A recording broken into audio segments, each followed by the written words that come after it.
what is your purpose in life? How would you answer it? Lacking any real purpose. Right. Okay. So, so do you ever think about the bigger questions in life? I do think about them, yeah, but I don't really have any answers for them. Do you have a particular belief system you follow? No, but I was born into a family where I was confirmed as a Catholic, but my mother is a Jew, so I'm kind of split. I'm kind of confused. So do you believe in the Christian tradition? Do you believe in Jesus? Do you believe that, you know, Jesus was sent down to die for the sins of humanity? No, I don't. So do you think that's an illogical statement? Why don't you believe that? I just don't believe in the Gospels of Jesus at all. I don't believe in any religion, to be honest with you. So what about when it comes to the existence of a creator? Is that something you believe in? I don't. I'm agnostic. I don't lack belief in it, but I don't believe any of what's out there, to be honest with you. Okay, so if I were to ask you, like, how would you define a creator? How would you do that, basically? I think it's almost impossible to define a creator. Right. It's almost.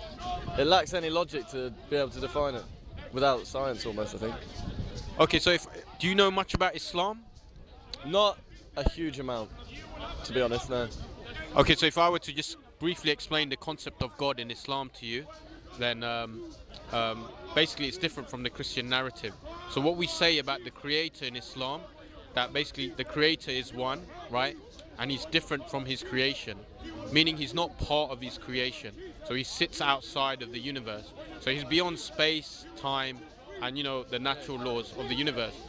So basically what we say that, you know, what's different from the Christian perspective, like they believe that Jesus was God, was man who came down as God, right? We say this is illogical and irrational. The argument we give is basically, say for example, you have a carpenter, right, who makes a table. A carpenter doesn't become the table. Does that make sense? Yeah. So the same way the creator and his creation are different. So what we say, look, when we look at the universe, right, we see signs of order, we see elements of design, we see, you know, natural laws that are out there. For example, within yourself, there's intricate design, right? Signs of intricate design, even when we look at the world itself. So what we say, look, if this is the case, and this is, whenever we see anything designed, normally it leads us to the conclusion that there must have been some form of intelligence behind it. Do you understand? You said like you're agnostic, so you mean that you believe there may be a creator, but you're not sure. Yeah. Right. So you're just basically not convinced by any sort of argument at the moment. No, I'm not. No. Right. Okay. So when we look at the universe, right, and we look at the universe, basically the standard model that's in science today is that the universe began to exist. About 60, 70 years ago, they believed in the steady state model.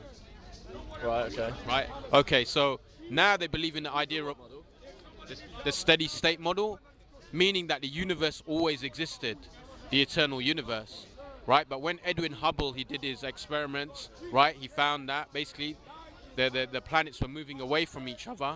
He said, then he concluded that if we go back in time, there must be a single point, the singularity, where the universe existed at one point and then there was an explosion. So, you know, the Big Bang Theory. You're aware of the Big Bang Theory? Yes, yeah. So the Big Bang Theory states that this universe began to exist.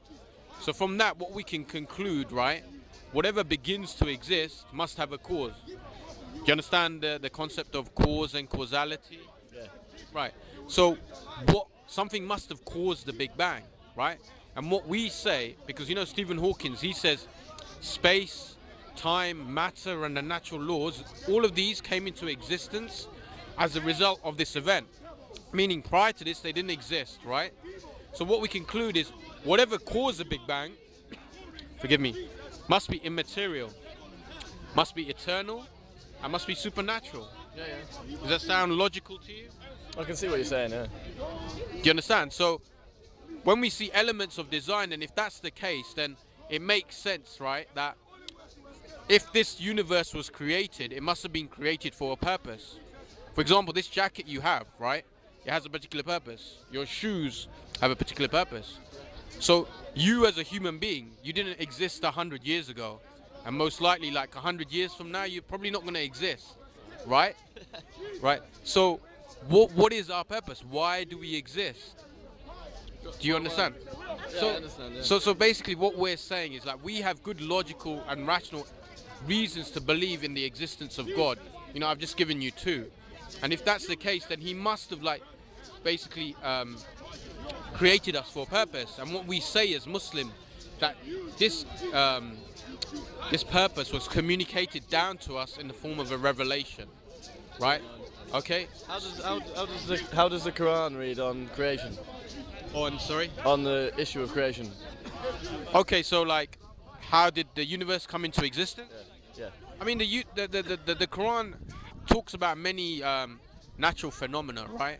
And it does talk about the creation of the universe, that it began to exist, right? It does talk about, like, some verses do allude to something known as like the Big Bang, right? A massive explosion, right? So, you know, this was mentioned like 1400 years ago, right? And you know, obviously science has just confirmed it recently. So it talks about basically, look, the Creator created the universe for a particular purpose, and our purpose basically is to live a life which is Does your argument not bring you back to the fact that science has now given you more of an answer? not really. Which are now bringing back to the Quran and certain verses you're kind of picking out. Right, okay, so like, okay, let's look at science, right? So science, like I said, the Big Bang Theory, they've now confirmed like the universe began to exist. This is in agreement with what the Quran. If you go back 100 years ago, science said the universe always existed, right? This is a direct contradiction with the Quran. But what's happened? Science has caught up, right? So what we're saying is like, whatever science says, right? Regarding, we go with the science, as long as it doesn't really contradict with what the Quran is saying, because we say the benchmark is the Quran. What was the Muslim community saying a year ago? 100 years ago, sorry. So 100 years ago, you know, the Muslim community obviously was at odds with what science was saying, right? But we, you know, 100 years ago, the Muslim community, they believed, like, you know, the universe came into existence from a creator, regardless of what science is saying. So what we can see from science, science is evolving, right? Ideas are always changing, theories are always being developed. So what we can see is science is not something that's static, it changes over time, right? So at the end of the day, as a means to truth, science is not 100% reliable. Science is based on induction most of the time, where you take a sample of the general. Very intelligent answer. Well, yeah, well, you know, at the end of the day, we're all here to try and find out, you know, what is our purpose here? Why do we exist? And these big questions, they're important, right? Because we're gonna die one day, right? And like, what's gonna happen to us when we die? Have you thought about that? I think I did when I was younger. I haven't for a while now. So, do you have any thoughts about like death? Not really, no. Oh, okay, so is it something that? Very limited. So it's something that you don't really think about. You just push it to the side. You don't want to deal with it. Would that be fair? It's not a fear at this stage, to be honest. I don't think about it at all.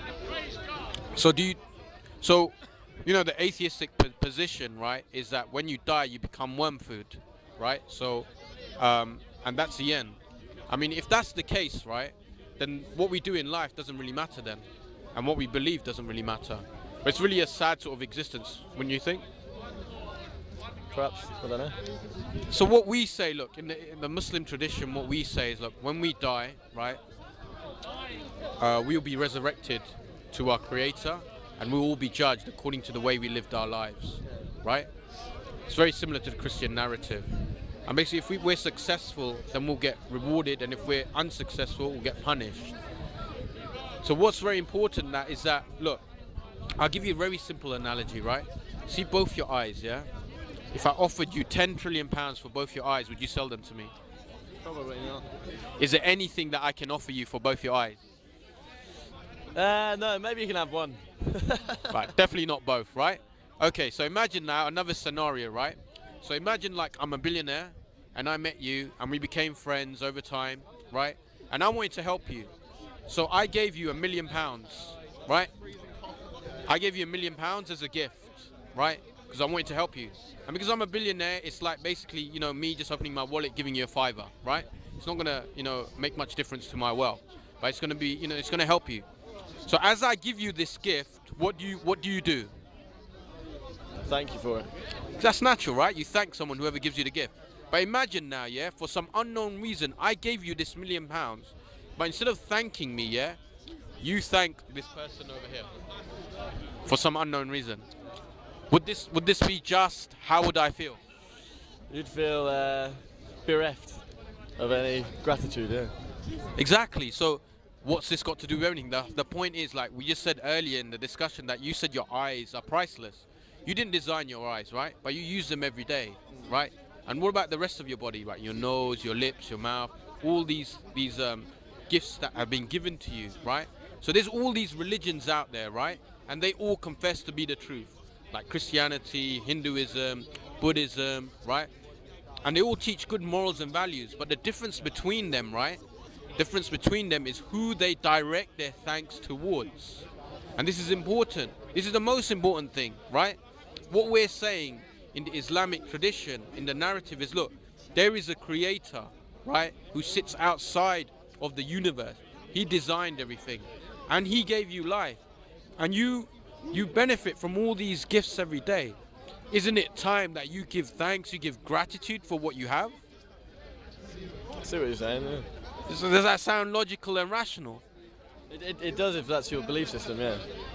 Is it not convincing? For me personally, not really, no. What sticking points do you have regarding this? I don't know. What are you not convinced by this argument by? I'm not, because I'm